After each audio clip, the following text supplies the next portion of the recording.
So this is a quick review on the Tracker Grizzly 1436 Allweld and trailer from Tracker. On the back, got a 15 horsepower Mercury 4-stroke 2024 Ontheflyjackplate with it. I got everything brand new. I just didn't want to fix anybody else's problem. I'd rather fix my problem. Had the boat probably about 2 months now. Been on it quite a bit. As you can see, I've done a little bit of personalization to the boat. Captain's chair. I did have the clamps.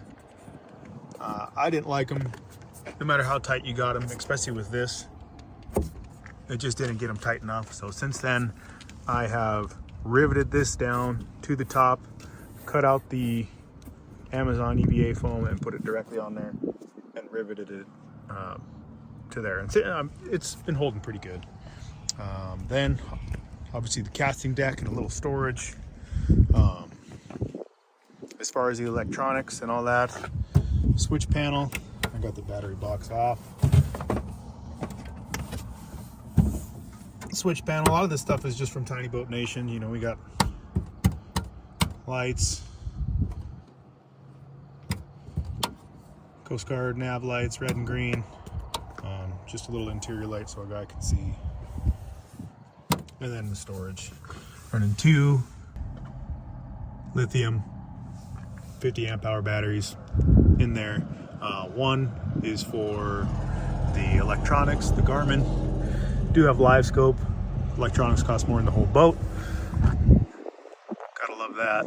And then the rest is just for the switches, the cheap trolling motor. The boat's been pretty good. It can run pretty shallow. You know, foot of water, as long as you know your depth, there's really no issue. You know, you can move it up on the jack plate a little bit. Getting top speed is 25 mile an hour on this, but for the most part you're running low 20s, depending on current, depending on wind.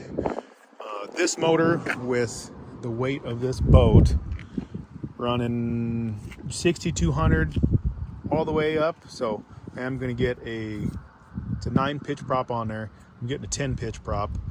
That'll be coming. That should drop the RPMs 150, 200 RPMs, maybe get another mile an hour or two.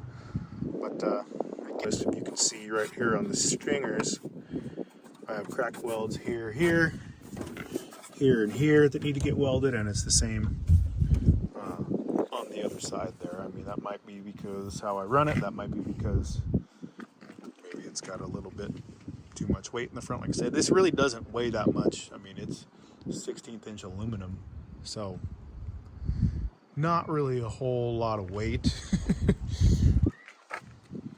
I'm sure the tackle and the people in it weigh, you know, more than this ever will. So so far it's been a pretty good boat, other than the cracked welds, the trailer.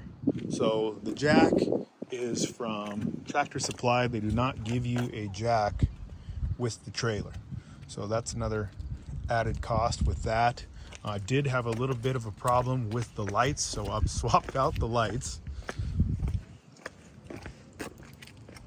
And these are just LEDs I got from, you know, Sportsman's Warehouse. You can get it in Bass Pro, Amazon, anywhere you want. Had a problem with the grounding because of the coating they put on there. Wasn't working very well with the grounding.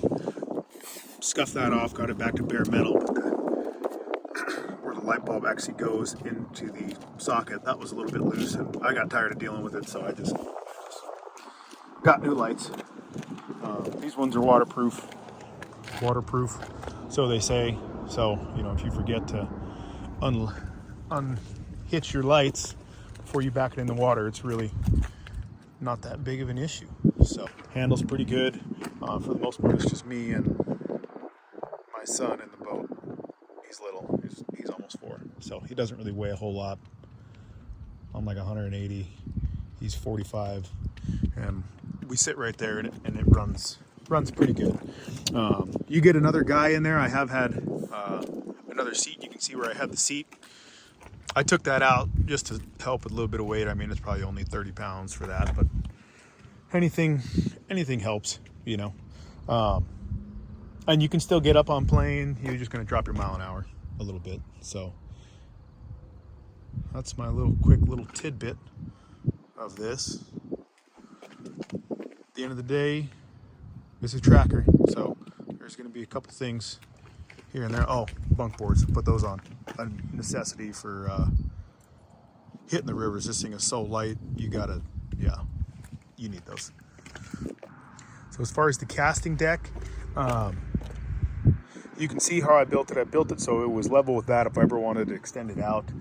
For the most part, just due to weight and all that, I don't think I would do that. I got all the electronics and the breakers and all this stuff ran inside here. This one is for the trolling motor, the one battery. That other one is for the Garmin. Different batteries, separate circuits. And then in here, obviously battery charger, since this is a pull start, it does not have an alternator. And I got the fuse boxes and breakers, Livescope, all that stuff in this box. A guy can take it out. It's probably going to be a pain in the ass if you do have to take it out, but you can take it out if need be.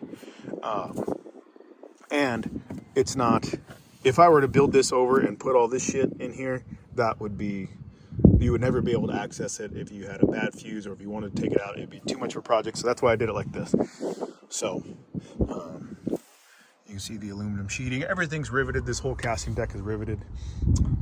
It's a little tippy being a 1436. You got to have your sea legs, and for the most part, especially if I'm using the foot pedal to activate the trolling motor and not just having it all the way on and adjusting back and forth, I'll rest my foot on this and kind of tiptoe back and forth. It's just way easier, and you can go all day. You know, if a guy were to sit there balancing on one leg,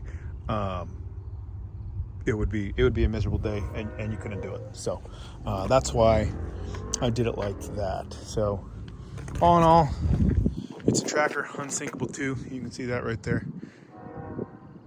Not super pleased with the welds, but considering I put that casting deck on there, even with the warranty on the hull, I doubt Tracker would honor it.